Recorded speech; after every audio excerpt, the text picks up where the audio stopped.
लोकसभा में अब क्या लग रहा है, फिर क्लियर कट बीजेपी निकाल जाएगी?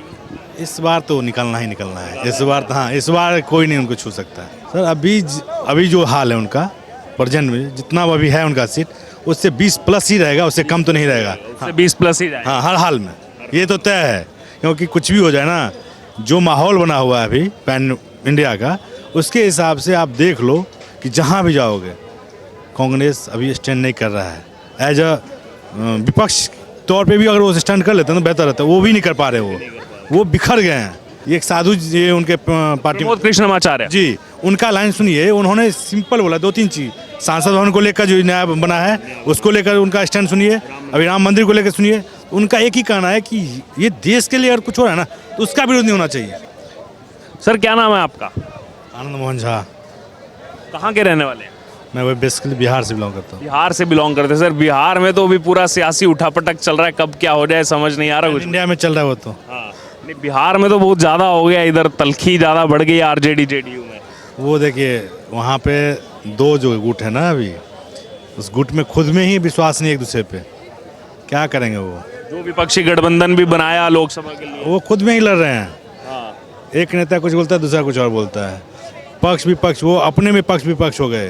होता है ना कि हम अगर साथ में हैं एक लाइन बोलेंगे, जो ही बोलेंगे। वो ऐसा वहाँ नहीं है। वहाँ आप वो है क्या कि वहाँ पे हम कुछ और बोल रहे हैं, आप कुछ और बोल रहे हैं।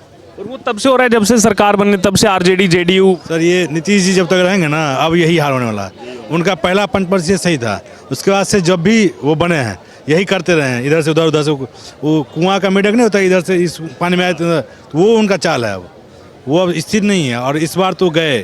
सूत्रों के मुताबिक ये भी कहा जा रहा है कि बीजेपी चाह रही है कि अगर साथ में भी आते हैं तो सीएम चेहरा हमारा हो इस बार, नीतीश कुमार ना बने। इस बार तो ऐसे भी सीएम नहीं बनेंगे नीतीश कुमार जी, ये तो तय है। वो रहे या ना रहे, सीएम नीतीश कुमार नहीं बन रहे इस बार। आज बैठक बुलाई गई विधायक दल की तेजस्वी यादव की तरफ से, सभी से चर्चा कर रहे हैं, लेकिन वो भी देख रहे हैं कि बहुमत का आंकड़ा कम ही रह जा रहा है जेडीयू के जाने के बाद। हम आपको क्या बोले कि इस बार वो बन ही नहीं सकते सीएम, या अगर गठबंधन का सरकार बनता है तो तेजस्वी बनेंगे। अगर इधर उसमें भी बहुमत से कम है आंकड़ा। सर कुछ भी है, जब ये तो आने वाला टाइम बताएगा। अभी हम आप आकलन कर सकते हैं सिर्फ, डिसीजन तो जब वोटिंग होगा उसके बाद ही पता चलेगा। लेकिन जो अभी तक है, जो वहाँ का जो माहौल है, उसके हिसाब से अगर राजद की तरफ से बनते तो तेजस्वी बनेंगे। नीतीश जी अगर गठबंधन में रहेंगे तो उनको नहीं बनने देगा इस बार, क्योंकि वो तय कर चुके हैं, खुद को ही अपने पैर पे कुल्हाड़ी मार चुके हैं। मान जा रहे हैं विधानसभा भंग हो जाए क्योंकि वो आ ही नहीं पाएगा बहुमत। देखिए अभी विधानसभा भंग, ये तो राजनीति का गेम है ये ना। हाँ, पॉलिटिक्स, पूरे पॉलिटिक्स है इसमें। इसमें लेन देन सब होता है, हम देख चुके कितनी बार भी। अभी जैसे राजस्थान में हुआ था, इससे पहले मुंबई में हुआ, महाराष्ट्र में हुआ है, हर जगह यही हो रहा है, समझे।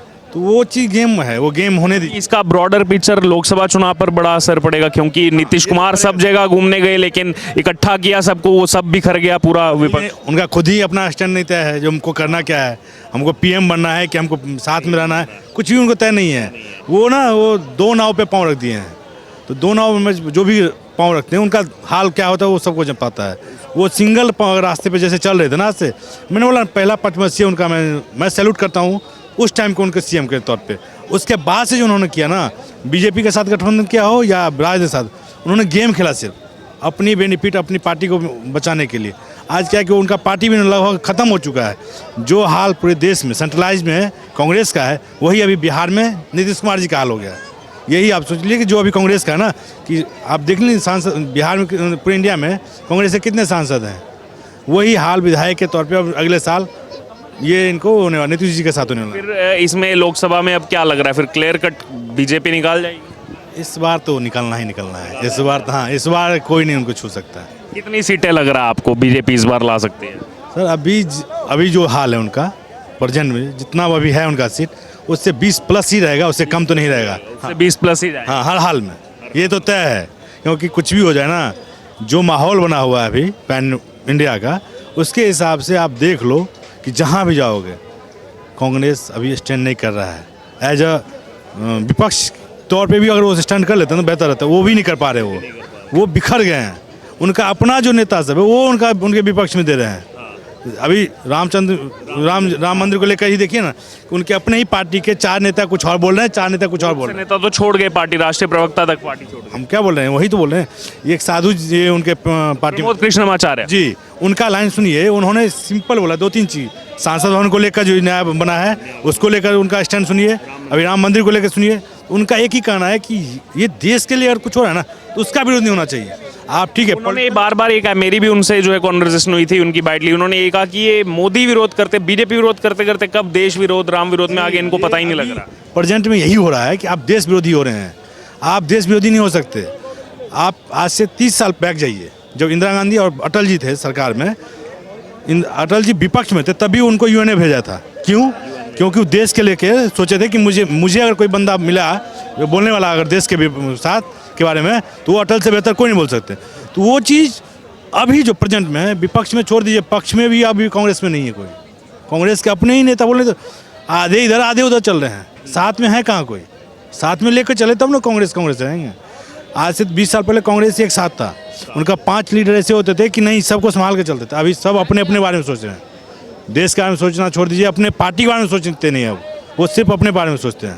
तो यही मैन है। और कहीं ना कहीं उसमें एक गांधी परिवार का भी फैक्टर है। जी जी सर, क्या नाम है आपका? सौरभ। सौरभ जी, कहाँ के रहने वाले हैं? मैं काशी का रहने वाला हूँ। काशी के रहने वाले हैं, वाह, बनारस काशी के रहने वाले हैं। पहले तो ये बताइए, मैं तो 24 की चर्चा करना चाह रहा था, लग रहा है इस बार पीएम मोदी फिर से चुनाव लड़ेंगे बनारस से? अब ये लगने जैसी कोई बात ही नहीं है, लड़ रहे हैं, जीत रहे हैं। अच्छा 24 पर मैं आऊँ उससे पहले अब मैं आपसे ये जानना चाह रहा हूँ, ज्ञानवापी पर जो है वो अभी रिपोर्ट सार्वजनिक हो चुकी है, आपने भी देखी होगी। एसआई की रिपोर्ट जो सार्वजनिक हुई है उसमें ये कहा गया कि 32 जगह सबूत मिले हैं मंदिर होने के, खंडित मूर्तियाँ मिली हैं, तमाम चीज़ें मिली हैं। सर क्या कहना है इस पर काशीवासी होने के? इसमें क्या कहना है, एसआई बनाया किसने था? सरकार ने बनाया था प्रामाणिकता के लिए कि वहाँ पे है क्या। तो साक्ष्य आपके सामने, उसमें बोलने जैसा कुछ है ही नहीं है। अयोध्या के बाद अब काशी की भी तैयारी है। वो तैयारी क्या है, वो अपना है ही है, तो उसमें तैयारी जैसी कोई चीज़ ही नहीं है। तैयारी तो वहाँ होती है ना जब नया फाउंडेशन बनाया जाता है। अब हमारा घर है, आप उसको उखाड़ दोगे और हमें जब कब्जा मिल जाएगा तो हम तो फिर उसको बनाएंगे ना अपने घर को। तो इसमें कोई तैयारी जैसी बात नहीं है। तो यानी कि काशी भी अपना ही है और मथुरा भी अपना ही है, बस उसमें थोड़ा तो अब जब देखा जाएगा मथुरा के बारे में, अब लोग तो पता नहीं क्या क्या मीम्स बना रहे हैं कि अरुण राज योगी जी मथुरा की भी तैयारी कर रहे हैं। संभावनाएं हैं, कुछ भी हो सकता है। अच्छा, अभी 2 से ढाई महीने रह गए सर चुनाव में। अभी क्या लग रहा है देश की बागडोर संभालने के लिए इस बार 24 के चुनाव में कौन अभी बेस्ट सूटेबल चेहरा लग रहा है आपको प्रधानमंत्री के लिए? जो सक्षम है वो प्रधानमंत्री है। जो भी हैं, हाँ, जो सक्षम है वही तो प्रधानमंत्री है। विपक्ष जो तैयारी कर रहा था हालांकि बिखर भी गया इस बीच साथ साथ, क्या लग रहा है उनका क्या फ्यूचर नजर आ रहा है आपको, विपक्षी गठबंधन जो नया बनाया गया? स्वार्थ के धागे बड़े कम दिन टिकते हैं, है ना। तो ये सारे स्वार्थी मिलके एक जगह इकट्ठा हुए हैं, उससे कोई खास फर्क नहीं पड़ने वाला हमें जैसा लगता है। बाकी राजनीति है, राजनीतिक पंडित उसको ज़्यादा बेहतर बता सकते हैं। हर एक की हम इसलिए हर एक से जो है राय लेते हैं क्योंकि एक एक वोट महत्वपूर्ण है। नहीं बिल्कुल। ये भी मानना है आम आदमी पार्टी का कि केजरीवाल ही टक्कर दे सकते हैं मोदी को, तो 2014 की तरह दोबारा आ सकते हैं वो वहाँ जो है मोदी के सामने चुनाव लड़ने काशी में।